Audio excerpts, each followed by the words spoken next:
వారు మీ అందరికీ ప్రభువు యేసుక్రీస్తు నామములో ప్రత్యేక వందన నమస్కారాలు తెలియజేస్తున్నాను. దేవుడు తన వాక్యం ద్వారా మనం బలపరచాలని మనం సిద్ధపడదాం. అపోస్తుల కార్యముల గ్రంథము 16వ అధ్యాయము, క్రొత్త నిబంధనలో వచ్చి అపోస్తుల కార్యముల గ్రంథము 16వ అధ్యాయము 25 నుంచి 34 వరకు ఉన్న వాక్య భాగాన్ని చదువుకుందాం. అపోస్తుల కార్యములు 16వ అధ్యాయము 25 నుంచి 34 మనం చదువుకుందాం.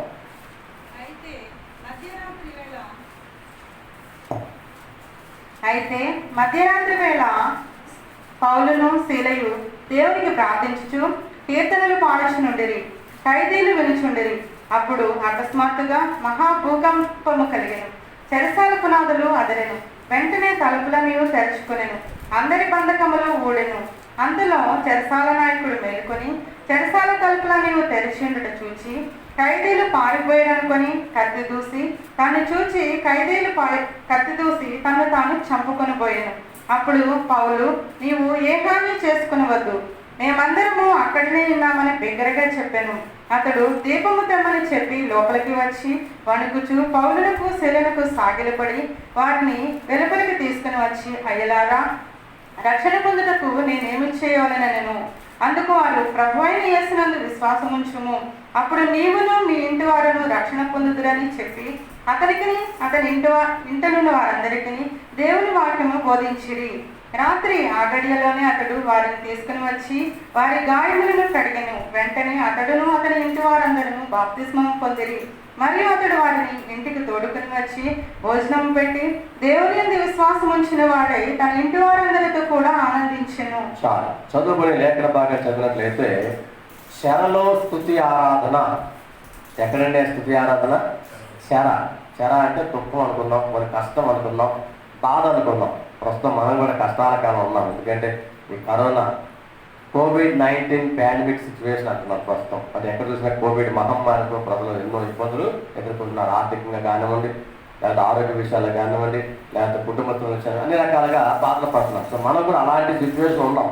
సో ఇలాంటి నిరాశ సమయంలో లేక దుఃఖపరిచిన సమయంలో ఉన్నప్పుడు మనం ఎలా ఉండాలి?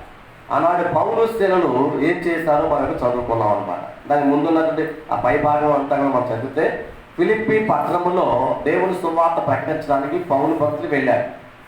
ఐరోపా ఖండములో ఫిలిప్పీ పట్టణము చాలా ప్రధానమైన పట్టణము. అక్కడ దేవుని సువార్త ప్రకటించాడు. అలాగే ఫిలిప్పీలో ఒక సంఘం కూడా కట్టబడింది. అందుకే ఫిలిప్పీలకు రాసిన పత్రిక అనే పత్రిక మనం చూస్తాం అనమాట.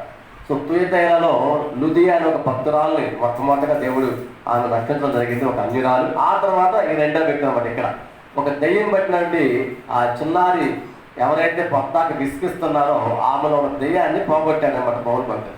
అంటే ఉన్న సమస్యను పోగొడితే మేలు చేసినందుకు ఎవరైనా ఏం చేయాలి? వండర్ఫుల్, మీరు చాలా మంచి పని చేశారు, థ్యాంక్స్ చెప్పాలి. ఇది థ్యాంక్స్ బదులు సైకిల్ పడినాయి, కృతజ్ఞత బదులు సైకిల్ పడినాయి. కారణం ఏంటంటే ఆ వ్యక్తి వల్ల ఎవరైతే ఆ వ్యక్తి నాకు ఉపయోగించుకున్నారో ఆ అమ్మాయి సోద చెబుతూ ఉండేది దయ్యము చేత. వచ్చిన వాళ్ళందరికీ అన్ని చెబుతూ ఉంటే డబ్బులు వచ్చాయి అనమాట. ఆ యజమానులకు డబ్బులు వచ్చి ఆ ఇన్కమ్ అంటే ఆదాయం ఆగిపోయింది. ఆదాయం ఆగిపోయేసరికి వీళ్ళు ఏం చేశారు? అరే, ఎంత ప్రాబ్లం వచ్చేసింది, మాకు రావాల్సిన ఆదాయం అంతా ఆగిపోయింది. ఎందుకు ఆగిపోయింది? ఆమెలో ఉన్న దెయ్యము పౌరు భక్తులు ఉన్న దేవుని శక్తిని గుర్తించింది అనమాట.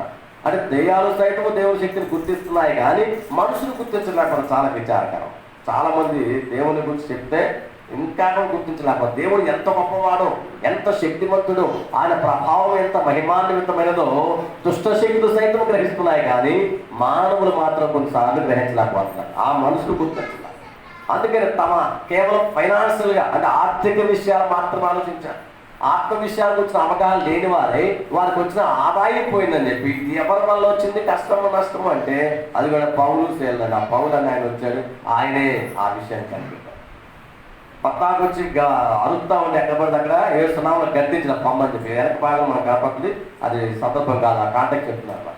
అంచేత నష్టము వచ్చినందున వాళ్ళందరూ కూడా కసిగట్టి వీళ్ళ మీదకి పాపంతో వీళ్ళని బంధించడం మొదలుపెట్టారు. అదే మనకి 24 వచ్చిన అతడు అట్టి ఆజ్ఞను పొంది వారిని లోపల చెరసాలను త్రోసి వారి కాళ్లకు బొండ వేసి బిగించెను. కాళ్ళకు బొండ అంటే ఈ 2 కాళ్ళు ఉంటాయి కదా, ఈ కాలు కలిపితే ఎడలు పెట్టి కదలడానికి వీల్లేదట.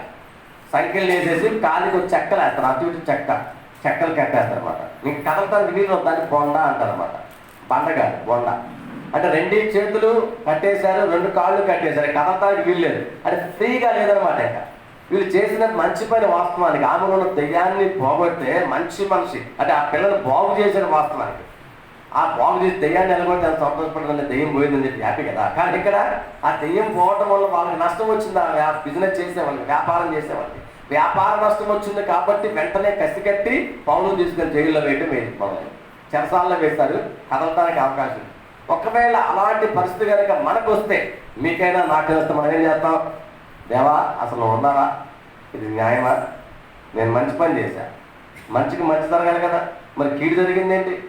ఆ దెయ్యాన్ని వెళ్ళగొట్టినప్పుడు నాకు అందరూ ప్రశంసించాలి కదా, అప్ప సూపర్ వండర్ఫుల్ అని మెచ్చుకోవాలి కదా, మెల్లో హారాలు వేయాలి కదా. వీళ్ళు ఏం చేశారు? బొంట వేసేసి అటు ఇటు కదలకుండా ఎటు కూడా కదలే వీళ్ళు లేకుండా చాలా దారుణంగా కొట్టి చిత్రహింసల పాలు చేసి జైలు వేశారు. జైల్లో వేస్తే వీళ్ళు విచారించట్లా, దుఃఖపట్ల. అదే మనం 25 రోజులు చదువుకున్నాం. వాళ్ళు ఏం చేశారంట?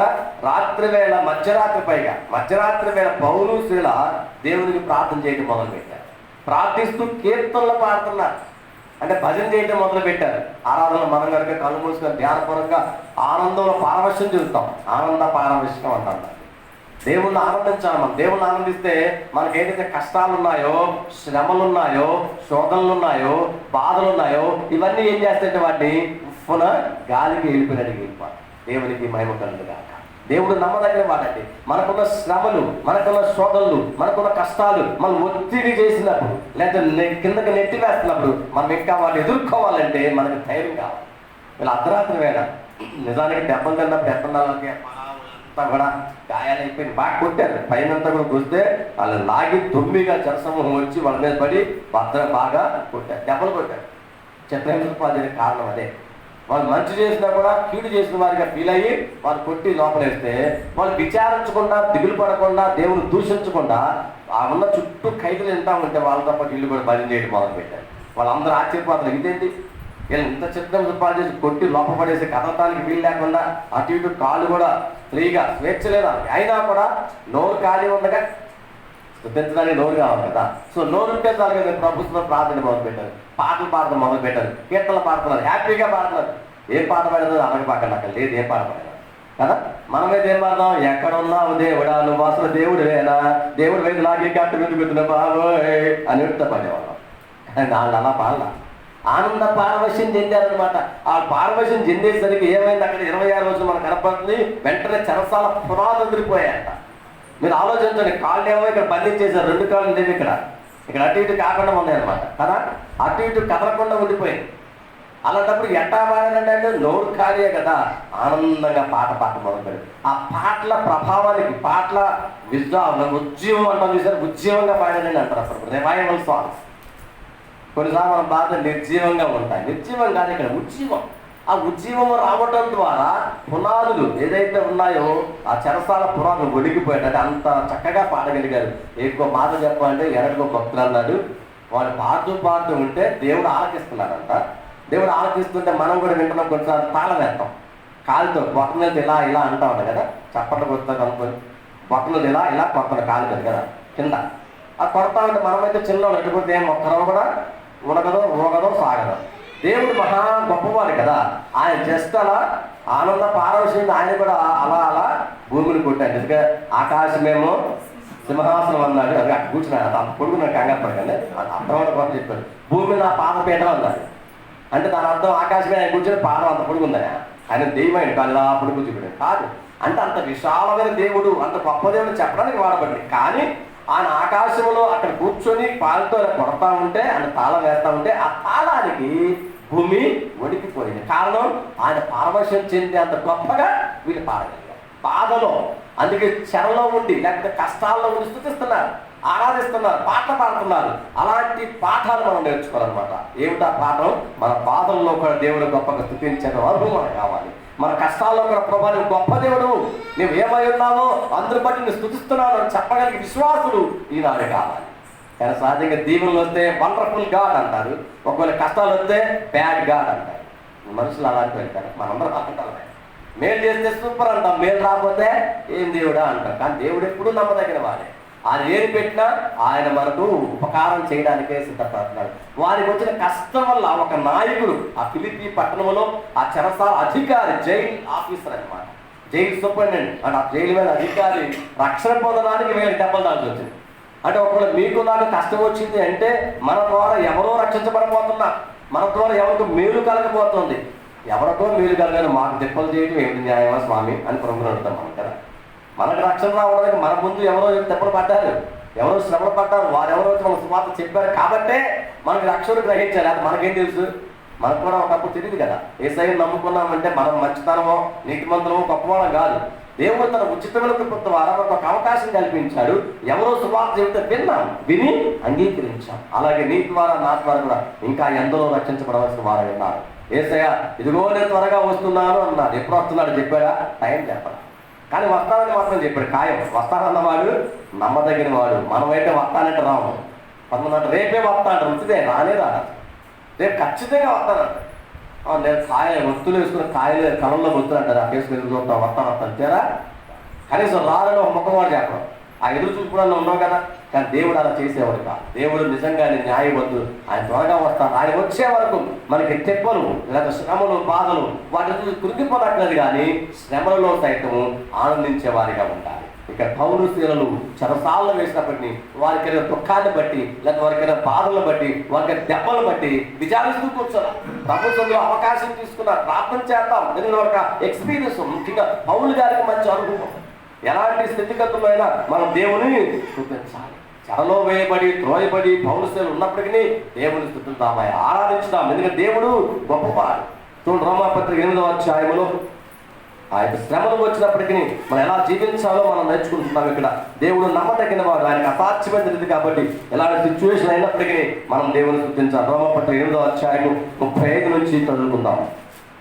క్రీస్తు ప్రేమ నుండి మనల్ని ఎడబాపువాడెవడు?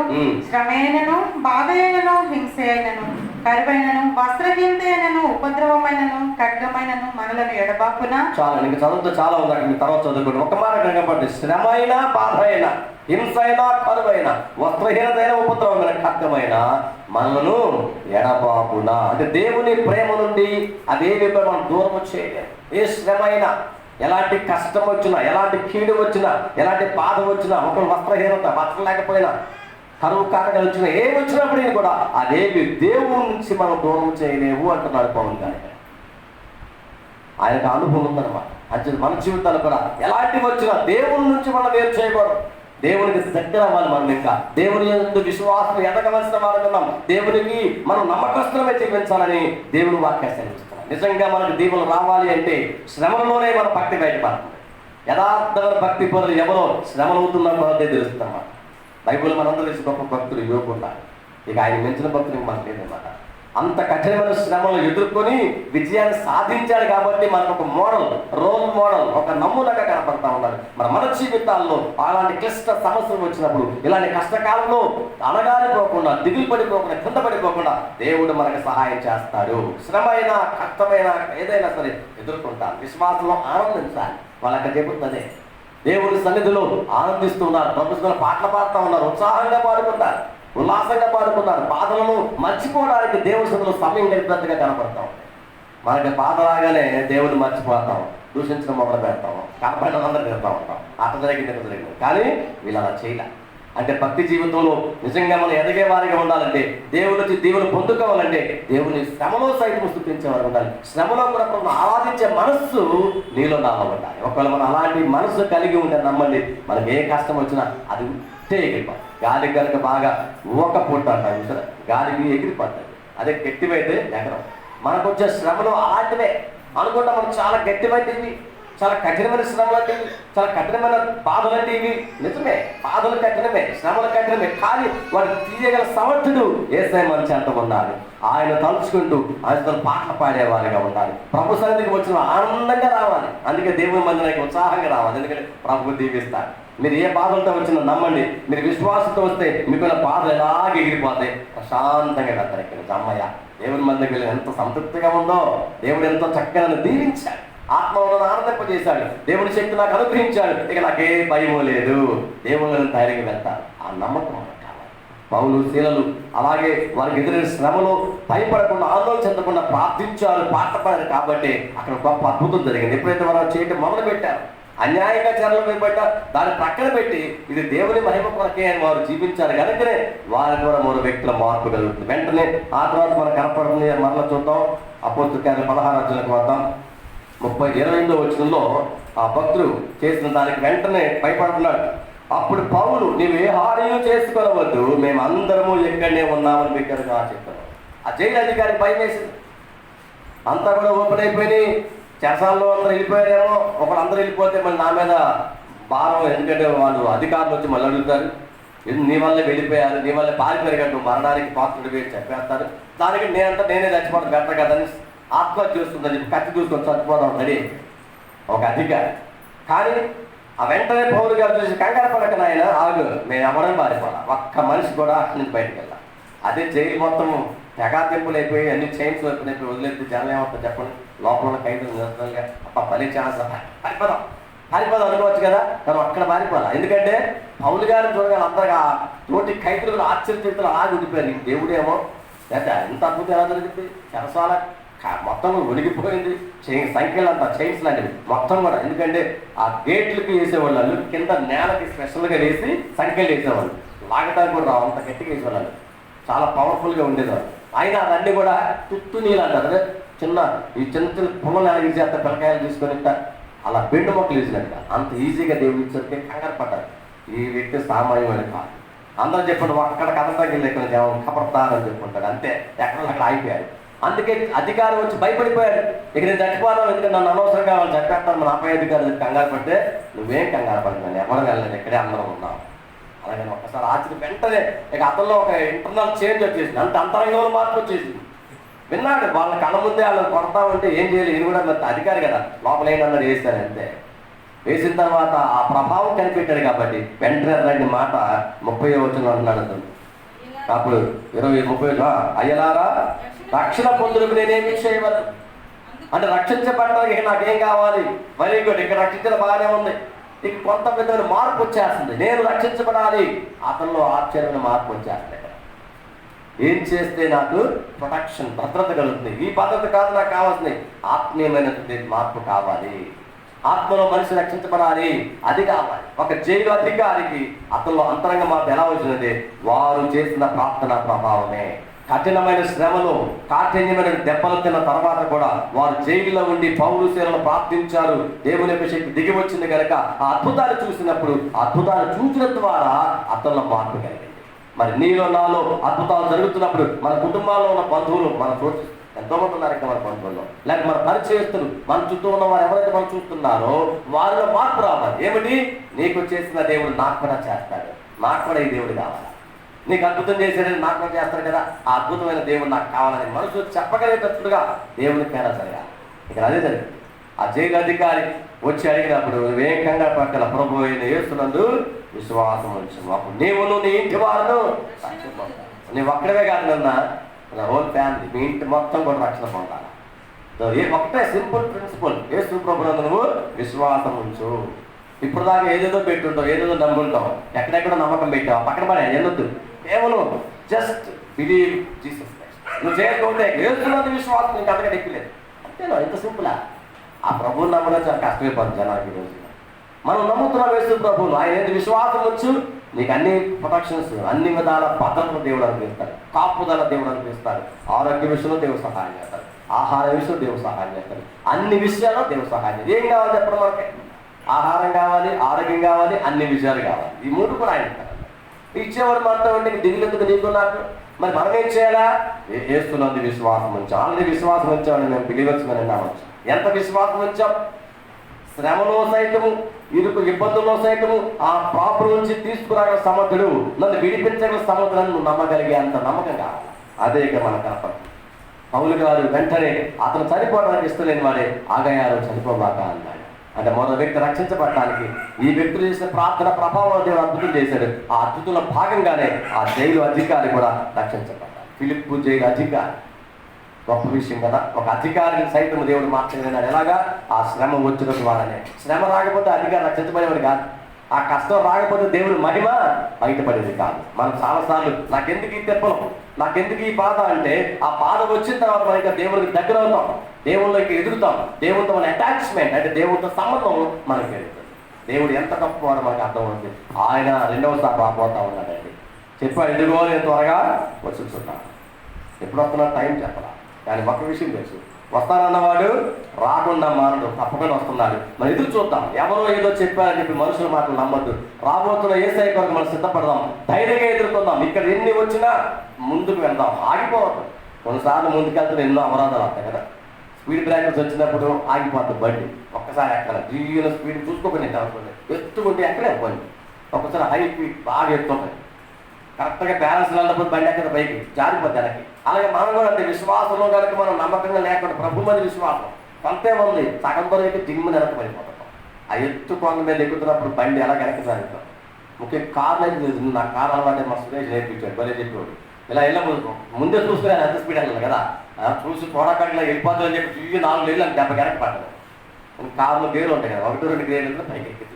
అది బాగా కొంచెం స్పూడ్ అంటుందని కొంచెం ఇలా ఎత్తుగా ఉంటాయి అన్నమాట. మా హైదరాబాద్ అంతా కదా చాలా ఇబ్బంది. విశ్వాస జీవితం కూడా అంతే. మనం కొండ మీద ఎక్కుతున్నాం, కొండ మీద శిఖరం అంటాం. ఆ శిఖరాగ్రం మీద ఉంది చేస్తే గొప్పదే, అక్కడ ఫ్లాట్గానే ఉంటుంది, కానీ ఈ లోపు ఉంది వ్యవహారం చాలా కష్టం. మన జీవితం కూడా అంతే. ప్రభు అక్కడికి మేలు చేయడానికి ఇది నేర్పిస్తున్నాడు, మరి ఎలా వెళ్ళాలి అని. విశ్వాస జీవితంలో మనం ఏమాత్రం వెనకడికి వేయనక్కల్లా. ఆయన నమ్మదగిన వాడు తప్పకుండా నీకు నాకు మేలు చేస్తాడు. వాళ్ళు దెబ్బలు తిని తిప్పల పడికి కూడా ప్రభువుని మాత్రం ఆరాధించే విషయం వెనక పడలేదు.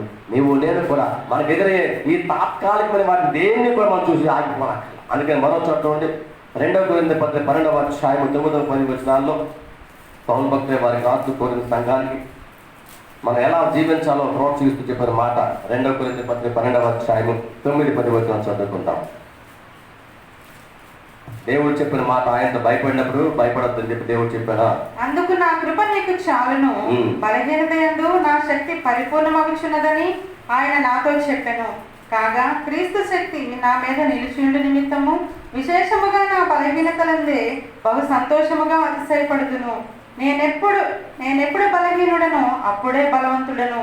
కనుక క్రీస్తు నిమిత్తము నాకు కలిగిన బలహీనతలలోను, నిందలలోను, ఇబ్బందుల్లోను, హింసలలోను, ఉపద్రవములలోను నేను సంతోషించుచున్నాను. ఇది మన వల్ల అవుతుందా అని ఒకసారి అనిపిస్తా ఉంటుంది. పౌలు గారు అన్నాడు అక్కడ, నేను ఎప్పుడు బలహీనుడనో అప్పుడే బలపడుతున్నాయా, నాకేం భయం లేదు అన్నాడు. ఎందుకంటే క్రీస్తు నిమిత్తము నాకు కలిగిన బలహీనత అయినా కానివ్వండి, నింద అయినా కానివ్వండి, ఇబ్బంది అయినా కానివ్వండి, లేకపోతే హింస అయినా కానివ్వండి, ఉపద్రవం కానివ్వండి, ఏం చేస్తానంట, నేను ఏడుస్తాను అంటే సంతోషించుతున్నాను. ఎంత చక్కని మాట. నిజంగా ఎంత విషయంలో సాధించగలుగుతున్నాడు, ఎలా ఆయన సంతోషించగలుగుతున్నాడు, ఆయన అనుభవం కలిగిన వాడనమాట. ప్రభువు నాకు సహాయం చేస్తాడు కాబట్టి సంతోషించాలి. 50 మంది చెప్పట్లా, అందుకని ఎప్పుడు ఆనందించండి అంటాడు. ఫిలిప్పీ 4:4 మన అందరికీ నోటెడ్ వర్స్ కదా, ఆనందించని మరలా చెప్పుదురు ఆనందించాలి. జైల్లో ఉండి చెప్పిన మాట, మీరు ఎప్పుడు కూడా తిప్పలు వచ్చాయి, బాధలు వచ్చాయని చెప్పి దుఃఖమవుతుంది, ఏడవద్దు, ఆనందంగానే ఉండండి, సంతోషంగానే ఉందాం. ఎందుకంటే దేవుడు మనకు సహాయం చేస్తాడు. ఆయన మేలు చేసే దేవుడు కనుక ఆయన ఉపకారం మనం పొందుకునే వారమే ఉన్నాం. ఆ సత్యం గుర్తించిన ప్రతి విశ్వాసి హ్యాపీగా జీవించగలరు. శ్రమలు వచ్చాయి కదని కృంగిపోలేదు, బాధలు వచ్చాయి కదని చెప్పి అక్కడే ఆగిపోనక్కర్లా. నమ్మకంగా దేవుడు సేవిస్తూ ముందుకెళ్దాం. మనం వెళ్తూ ఉంటే దేవుడు వస్తానే ఉంటాయి, మనం వెంటబడి వస్తుంటాయి. మనం ఏదో కావాలో వాటానికి బట్టి మనం దొరకం, కానీ మనం దేవుడు వెంటబడతాం. దేవుడు తప్పకుండా నీ వెంట అన్ని ఆశీర్వాదాలు, అన్ని దీవులను వెంటబడి వస్తామని వద్దంటే వస్తుంటాయి. అప్ప ఎన్ని దీవులు అండి ఎలా వస్తున్నాయి? మన దేవుని వెంబడిస్తున్నాం, దేవుడే నీకు నాకు సహాయం చేస్తుంటాయి. కాబట్టి ప్రియమైన విశ్వాసాల ముగింపులు మనం నేర్చుకునే పాఠం ఇది. ఆ శ్రమల సైతము, బాధల సైతము తట్టుకున్నాడు కాబట్టి మరో వ్యక్తి రక్షణార్థమై దేవుడు వారికి ఆ శ్రమ తెచ్చిన కనపడుతుంది. సో నీ కుటుంబంలో, నా కుటుంబంలో, నీకు వ్యక్తిగతంగా, నాకు వ్యక్తిగతంగా ఒకవేళ ఏదైనా బాధలు వచ్చినప్పుడు, తెప్పులు వచ్చినప్పుడు మనం ఏమి దిగులు పడక్కర్లేదు, కృంగిపోనక్కర్లేదు, కానీ దేవుడు మనకు సహాయం చేస్తాడు. వాటిని ఎలా జయించాలో, వాటిని ఎలా సాహసంతో ముందుకు వెళ్ళాలో, ఎలా ఆనందించాలో దేవుడు నేర్పిస్తున్నా. కానీ మనం ఆనందంగానే ముందుకు వెళ్ళాలి. దేవుడు తప్పకుండా మన సమస్యలన్నీ తీర్చేవాడు. మరొక మాట చదువుకొని మనం ముగించుకుందాం. పేతురు రాసిన మొదటి పత్రిక 4:14 చదువుకొని మనం ముగించుకుందాం. పేతురు కూడా శ్రమలు, బాధలు వచ్చినప్పుడు, ఇబ్బందులు వచ్చినప్పుడు ఏం చేయాలో మనకు కనపడుతుంది. పేతురు రాసిన మొదటి పత్రిక 4:14. క్రీస్తు నామము నిమిత్తము మీరు నిందల పాలైన యెడల మహిమా స్వరూపైన ఆత్మ అనగా దేవుని ఆత్మ మీ మీద నిలుచుచున్నాడు కనుక మీరు ధన్యులు. మీరు ఆశీర్వదించబడిన వారు అంటున్నాడు పేతురుగా. ధన్యులు అంటే ఆశీర్వదించబడిన వారు, బ్లెస్డ్ అంటారు. ఎవరికి దీవెనలు వస్తాయో చెప్తున్నారు అక్కడ. ఒకవేళ మీకు ఏదైనా ఇబ్బంది కలిగిందనుకో, ఎవరి వల్ల? క్రీస్తు నామము నిమిత్తము. అది అక్కడ యేసయ్య నామము నమ్ముకున్నందున మీరు ఒక నిందల పాలు అయ్యారనుకోండి, ఎవరైనా మిమ్మల్ని నిందిస్తున్నారు లేదా అవమానాల పాలు చేస్తున్నారు, ఇబ్బందుల పాలు చేస్తున్నారు, అయినా కూడా మీరు భయపడక్కర్లా. ఎందుకంటే దేవుని ఆత్మ మీ మీద నిలుచున్నారు. పరిశుద్ధాత్మ మీకు తోడుగా ఉన్నారు కాబట్టి ధన్యులే. మీరు ఎవరో అవమానించారండి, నిందించారండి, దూషిస్తున్నారండి, వాళ్ళు అలాగే అంటారు. వాళ్ళని పంచుకోవద్దు. మనం ప్రభు వైపు చూద్దాం. ఆయన మనల్ని ధన్యులుగా చేస్తారు. మనం ఆశీర్దించే దేవుడు మనతో ఉన్నాడు కాబట్టి ఈ తిప్పలు మనం ఏమీ లెక్క చేయకుండా, భయం లేకుండా ప్రభువునందు విశ్వాసంతో ముందుకు వెళ్తాం. ఇంకా మన పరిస్థితుల్లో హై స్థాయికి వెళ్ళే వారికి ఉన్నాం, ప్రమోషన్లో. అంతేగాని వెనక్కి వెళ్ళే వారికి, జారిపోయే వారికి మాత్రం ఉంటానికి వెళ్ళేది. దేవుడు ఎన్నో గొప్ప దేవుడు మనకు ఇవ్వబోతా ఉన్నారు. ఆ విశ్వాసంతో దేవుని ముందుకు కొనసాగడం. కళ్ళు మూసుకొని మనం ప్రార్థన చేస్తున్నాం. ప్రియమైన విశ్వాసులారా, ఎలాంటి శ్రమలు శోధనలు వచ్చినప్పటికీ చెరలో సైతము స్తుతించడం, ఆరాధించడం పౌలు మనకు నేర్పిస్తూ ఉన్నాడు. నీకు నాకు ఎదురయ్యేటువంటి తిప్పలు, లేకపోతే శ్రమలు, శోధనలు, కష్టాలు, ఇరుకులు, ఇబ్బందులు రకరకాలు, ఒక్కొక్కరికి ఒక్కొక్క విధమైనటువంటి కష్టాలు వస్తాయి. నాకు వచ్చేవి మీకు రాకపోవచ్చు, మీకు వచ్చేవి మరొకరు రాకపోవచ్చు, ఒకరికి ఒకరు వేరు వేరు ఉండొచ్చు. కానీ వాటన్నిటి మూలం ఏమిటంటే ఆ సందర్భంగా నీ ప్రవర్తన, నా ప్రవర్తన ఎలా ఉంది? ప్రభువు నమ్మదగిన వారిని నమ్మి విశ్వాసముతో ఆయన స్తుతించే వారి కానీ ఆరాధించే వారిని ఉంటున్నామా లేవా అని మనం పరీక్షించుకోవాలి. అలా పరిశీలించుకున్నప్పుడు మనం ప్రభువులో వెళ్ళడానికి అవకాశం ఉంటుంది. ప్రభా, నేను వెనక పడిపోవద్దు, కానీ నీలో ఇంకా ముందుకు వెళ్ళాలనుకుంటున్నాను ప్రభా. ఆనందించే మార్గం నాకు దయచే ప్రభా. నేను ఈ శ్రమలో కూడా ఆనందించాలనుకుంటున్నాను, శ్రమలో కూడా సంతోషించాలనుకున్నాను ప్రభా. ఈ శ్రమంలో నీవు మహిమ కొరకైనా పంపించాలని గుర్తిస్తున్నాను ప్రభా. కాబట్టి నాకు ధైర్యం దయచే, ముందుకు వెళ్ళే భాగ్యం దయచే ప్రభా. దీని యొక్క ద్వారా ఎవరిని నువ్వు రక్షించబోతున్నావో, ఎవరిని నన్ను నడిపించబోతున్నావు మనకు తెలియదు. కానీ అది డైరెక్ట్గా నువ్వు సిద్ధపరచబడి ప్రార్థనాపూర్వకంగా మనం ముందుకు సాగిపోవాలి. ఏమాత్రం ఆందోళన చెందకుండా ఈ శ్రమలు, తిప్పలు, బాధలు వచ్చినప్పుడు అక్కడే ఆగిపోకుండా, ఇతరులను దూషించకుండా, తిట్టకుండా, నిందించకుండా, నీరసించిపోకుండా ప్రభువుని మహిమపడతాం, ప్రభువుని కనపరుచుతాం, స్తుతించే వారిగా, ఆరాధించే వారిగా ఉందాం. అప్పుడు దైవ దీవులు మనకు వస్తాయి. మహోన్నతుడా, మా మంచి దేవానికి వందనాలు. నువ్వెంతో నమ్మదగిన వాడు, గొప్ప దేవుడు. మరోవారు నీ వాక్యం మీద భాగ్యం మార్పించాను. నీ వాక్యములు శక్తి ఉన్న కృప దేవ. పిరికి వారమైన వారిని ధైర్యపరిచే దేవుడు కృప. శ్రమలు శోధనలు మేము భయపడిపోతూ ఆందోళన చెందుతున్నాం, కానీ అలాంటప్పుడు మేము ఆగిపోకుండా ధైర్యంగా నేను కొనసాగే భాగ్యము దయచే కృప. ఆయా నీ యొక్క వాక్యం ద్వారా మేము నేర్చుకున్నటువంటి పాఠాలు మర్చిపోయే వారిగా, ప్రక్కన పెట్టేవారు కాకుండా దాన్ని అనుభవించే వారిగా, మేము నీ ద్వారా దీవులు పొందుకునే వారిగా, మా ద్వారా ఇతరులకు ఉపకారం మేలు జరుగునట్లుగా మమ్మల్ని ఉపయోగించుకోవడం ప్రార్థన చేస్తాను. అలాగే నాయన, ఎవరు ఏ సమస్యలు మీకు తెలుసు, వారి సమస్యలు తొలగించని, వారి దీవించని, వద్దలు చేయని, వారి ప్రతి కోరిక మన్నించినారు. వారు చేస్తున్న పనుల్లో మీరు సహాయం, వారి ఉద్యోగాలు దీవించినారు, వారి వ్యాపారం ఇష్టపడి వారు కోరినంత ఆదరణ చేయండి. నీకు నమ్మకం సాక్షిగా వారు మాట్లాడు, సమస్త విషయాలకు సహాయం చేయండి. ఈ యొక్క ప్రత్యేకమైన ఈ కరోనా వ్యాప్తి కాలంలో క్రమక్రమంగా ప్రతి వారికి మీ ప్రత్యేక కృప భద్రత దయచేయండి. మీ అద్భుతాలు జరిగించి మహిళ నిమిత్తం ఏసే మొదలు మన సమస్త విషయం మీకు ఆపిస్తున్నాం. మీరే సహాయం చేసి కృప చూపించి మహిమ, ఘనత, ప్రభావాన్ని మీరే పొందుకోవాలి. ఈ మనవులన్నీ కూడా సర్వోన్నతులను యేసుక్రీస్తున్నాము వేడుకొనుచున్నాము తండ్రి. ఆమేన్. మా తండ్రి అయిన దేవుని ప్రేమ, కుమారుడు యేసుక్రీస్తు కృప, పరిశుద్ధాత్మ దేవుని అన్యుల సహవాసం వచ్చిన మనకును ఈ లోకంలో సమస్త పరిస్థితులు ఇప్పుడు ఎల్లప్పుడు సదాకాలం తోడైన నడిపించును గాక. ఆమేన్. అందరికి వందనాలు. దేవుడిని దీవించును గాక.